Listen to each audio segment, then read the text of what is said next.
What is up, you guys? And today I'm going to be doing a follow-up to a previous video that I had done where I talk about the difference between buying versus renting. And in that video, renting seemed like a better idea than buying. And if you're curious to know why, please go check out that video. I'll probably put it up here somewhere for you to check it out after this video. But in this video, I want to talk about how buying is actually better than renting. And you might be thinking, well, duh, George, I've already known that. But I want to show you the numbers to prove that. And there's one caveat, one very specific point that I want to show you on why buying would be better than renting. And it's important because without this, you might want to be on the renting camp. And here, I'll explain. So let's begin. So in this case, similar to the last case, we're going to be looking at a home that you're going to buy for $200,000. Your down payment is going to be $40,000 or 20% down, which leaves you with a mortgage of $160,000. The monthly payment or the principal, interest, taxes, and insurance is $1,000, but the monthly payment cost, and this is very important, the cost is $800, and that cost is interest, taxes, and insurance. That's money you're not going to get back. That's an expense for having a mortgage. Now you can debate with me that, oh well, interest is tax deductible, so you can write it off. Well, you're wrong.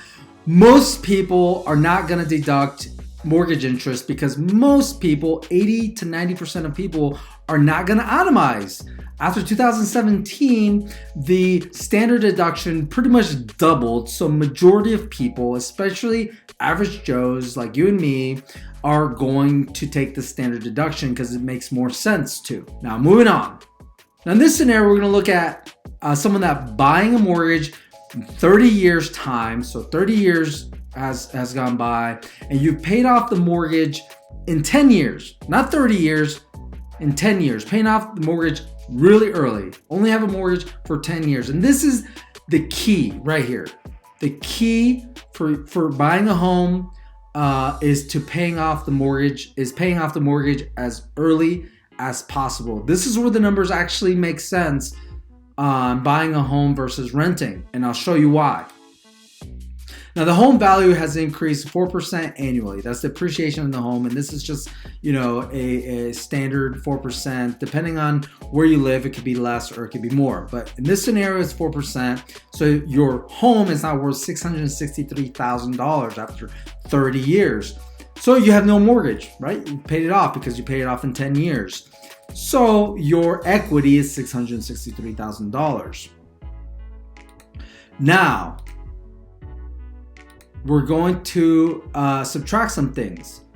Now, your mortgage payments, that's the $800 I was telling you about, in 120 months, because you only had this mortgage for 10 years, is going to be $96,000. That's the interest, tax, and insurance you're not going to get back. Maintenance costs. This is what I talked about earlier in the previous video. People don't take into consideration the cost that it takes for you to live in a home, to maintain a home with the lawn, with the roof, with the new HVAC and the heating and air and floorings and paint, and the list goes on and on and on and on. You can do your own research to show you what the cost of a home would be. But because anything that you read out there is anywhere from 1% to 5%. I chose 2% as just a good middle ground. So 2% annually. So the total cost in 30 years is $120,000 for owning this home. So we're going to subtract that. We're going to subtract the maintenance costs. We're going to subtract the mortgage payments that you're not getting back because it's a cost related to having a home.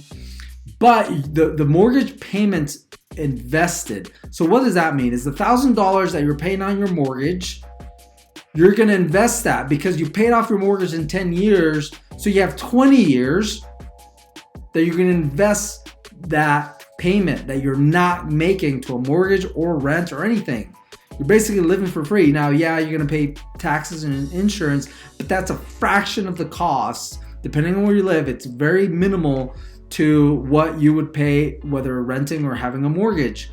So you're investing the difference. So that $1,000 you can invest, and we're going to assume it's like an index fund or an ETF that's giving you a 10% return So in 30 years, that's $760,000 you're going to gain. Oh yeah, the little question mark with the little guy, because I want to reiterate, people don't take into consideration the cost of a mortgage. Of owning a home. There's a cost associated with. People that are renters and rent out a home, they take that into consideration when they're renting you their home. They're going to pad it. They're going to increase it 3%. I'll show you that here in just a second, because there's maintenance costs involved to maintain a home. So your real return on your investments is $1.27 million. $1.207 million. Not bad. This is where having a home is a good idea. Now we're still going to compare that to renting though. We're still going to compare that to renting. So 30 years of renting. Your initial investment of $40,000. So that's the down payment that we would have put on a mortgage or a home that we're going to put into investments. And we're also going to include maintenance savings. So that's the money that you would have been putting into the maintenance of a home, but you don't own a home, you're renting. So if you're a good steward and if you're good with your money and you know that you're saving that money, you're going to put $333 for those 30 years. At the end of those 30 years, the money that you would be spending on an expense of a home, you're going to invest the difference, including the initial $40,000 that you didn't put out as a down payment. You invested in like an index fund or an ETF that's going to give you an average of 10% annually. It's going to end you with $1.5 million. Now, right there, if we stop there, that's more than the previous if you owned a home, right? It was like 1.7, something like that. So it's more. But there's a cost, right? Oh yeah, that's the maintenance savings that I was going to show you. Just highlighting that. Rent payments. You got to live, so we're going to subtract the rent payments. So that's $1,000 times 360 months, which is 30 years. And we're going to add a 3% increase. Like I said before, renters and even apartment complexes are going to increase your rent. And so the average is 3%. And in this case, after 30 years, you're going to pay a total $583,000 on mortgage payments. So the difference, your real rate of return or return on investment is $964,000 right there.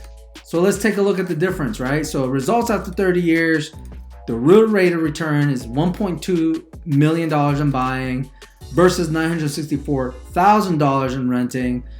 Buying gives you additional $243,000 compared to renting.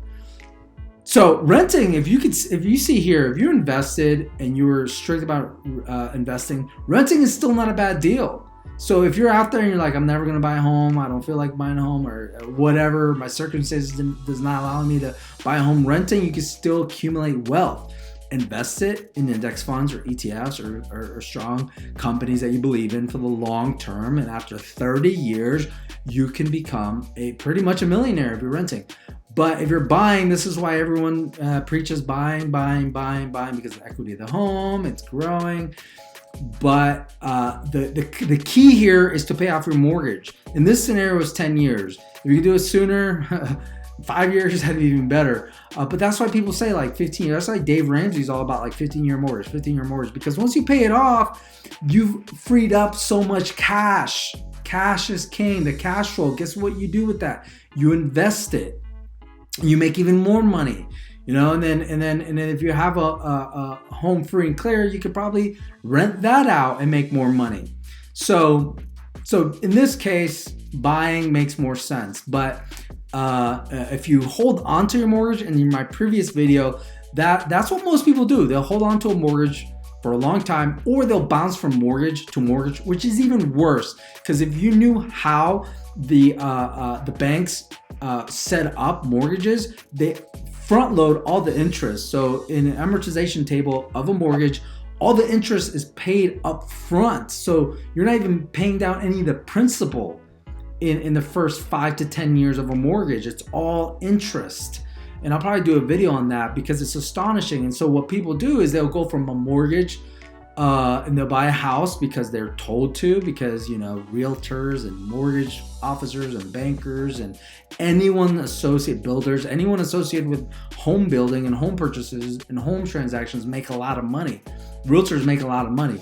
No offense to your realtors. I get it, you know, and for the most part, especially if you pay off your mortgage sooner than later, you're going to be better off. So I agree with you on that. But most people are going to bounce, you know, every 5, I think the latest statistics, it was like 5 years. Someone lives in their home for 5 years and they move on to the next home, and then another 5 years, and they're paying mortgages, new mortgages, every 5 years. And don't get me started with refinances, because that's pretty much the same thing. You live in your same home for 30 years, but you keep refinancing, you're starting the ball all over again, and you're financing forever.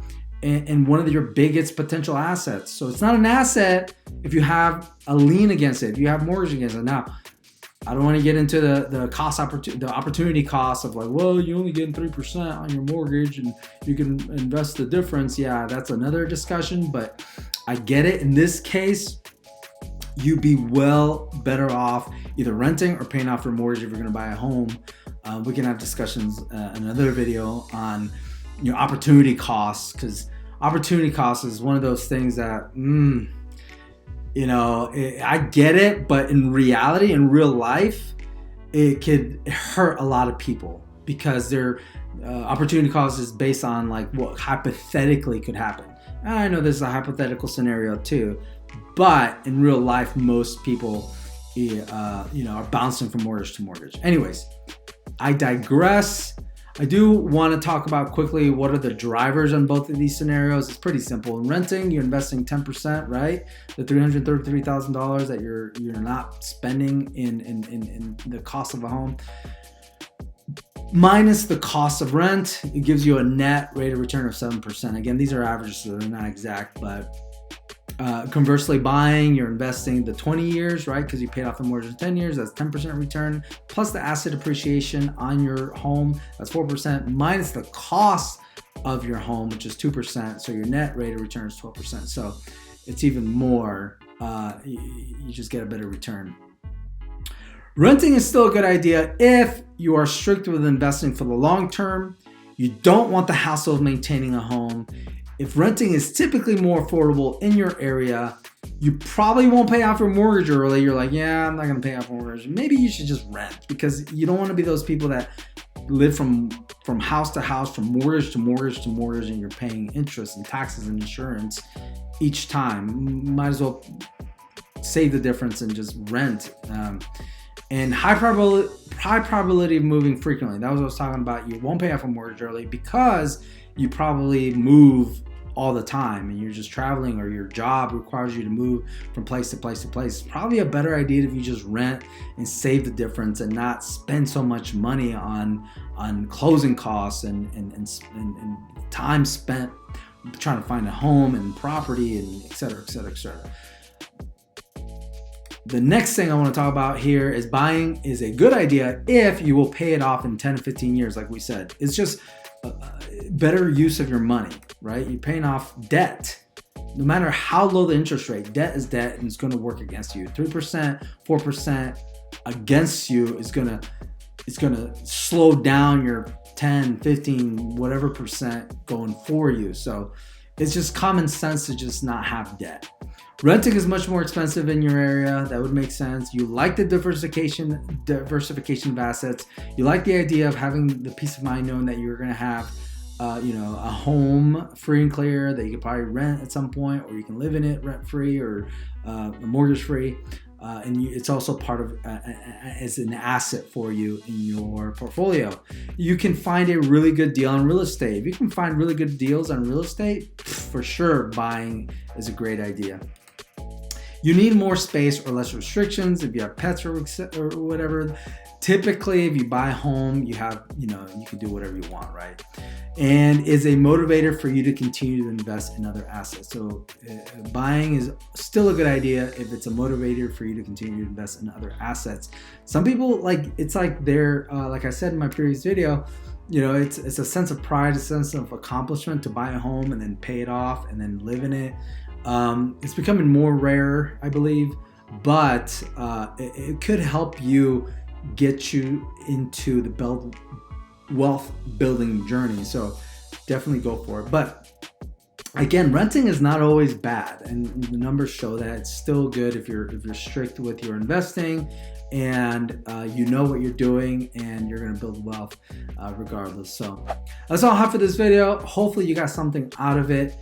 If you're new to this channel, please consider subscribing. Your support would be greatly appreciated. It keeps me going, keeps me motivated, put out more content, just try to get better and better. That's all I have for you guys today. We'll see you in the next one. Bye-bye.